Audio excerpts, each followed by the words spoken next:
Assalamualaikum warahmatullahi wabarakatuh. Hai anak-anak, apa kabar hari ini? Semoga semuanya masih dalam keadaan sehat ya. Walaupun kita belajar melalui sistem daring, semoga semuanya sudah siap dalam menerima pelajaran ini.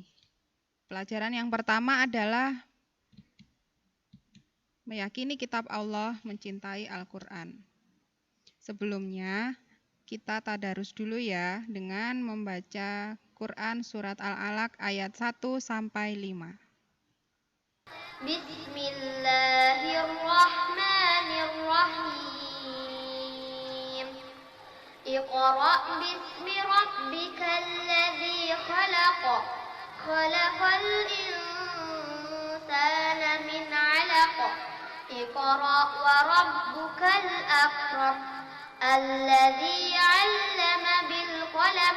'Allamal insana ma lam ya'lam. Shadaqallahul adzim, shadaqallahul adzim, shadaqallahul adzim. Untuk mengawali bab mengenai iman kepada kitab Allah, yang pertama harus kita ketahui adalah pengertian iman kepada kitab-kitab Allah.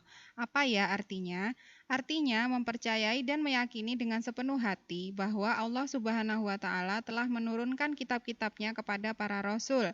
Isinya adalah wahyu untuk disampaikan dan diajarkan kepada umat-umatnya sebagai pedoman hidup. Dalil iman kepada kitab Allah disampaikan dalam surat Al-Maidah ayat 16. Allah menurunkan kitab-kitabnya kepada para rasul yang dipilih. Ada 4 kitab yang diturunkan beserta rasul penerimanya. Yang pertama adalah kitab Taurat diturunkan kepada Nabi Musa, kitab Zabur diturunkan kepada Nabi Daud, kitab Injil diturunkan kepada Nabi Isa, dan kitab Al-Quran diturunkan kepada Nabi Muhammad SAW.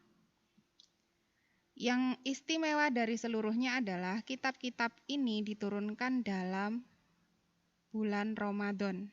Maka bulan Ramadan memang benar-benar bulan yang istimewa. Kitab yang pertama adalah kitab Taurat. Kata Taurat berasal dari bahasa Ibrani yang artinya instruksi. Kitab ini diterima Nabi Musa alaihissalam di atas bukit Tursina atau Gunung Sinai. Kitab ini diwahyukan Allah kepada Nabi Musa untuk disampaikan kepada Bani Israel. Isinya adalah 10 hukum atau 10 commandment. 10 hukum tersebut berisi asas-asas keyakinan dan asas-asas kebaktian. Pokok ajaran kitab Taurat yang 10 tadi adalah yang pertama, perintah untuk mengesahkan Allah Subhanahu wa Ta'ala. Yang kedua, larangan menyembah patung atau berhala. Yang ketiga, larangan menyebut nama Allah Subhanahu wa Ta'ala dengan sia-sia. Yang keempat, perintah menyucikan hari Sabtu. Yang kelima, perintah menghormati kedua orang tua. Yang keenam, larangan membunuh sesama manusia. 7, larangan berbuat zina. 8. Larangan mencuri. 9. Larangan menjadi saksi palsu. Dan yang ke-10 adalah larangan mengambil hak orang lain. Sekarang kita masuki kitab yang kedua, yaitu kitab Zabur. Kitab Zabur ini diturunkan kepada Nabi Daud alaihissalam pada abad ke-10 sebelum Masehi di daerah Yerusalem.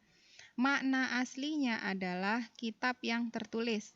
Kata Zabur dalam bahasa Arab dikenal dengan sebutan Mazmur, yang dalam bahasa Ibrani disebut Mizmar, yaitu nyanyian rohani yang dianggap suci. Itu artinya. Selanjutnya, kitab Zabur berisi tentang perintah Allah kepada kaum Bani Israel atau umat Yahudi untuk mengikuti syariatnya Nabi Musa.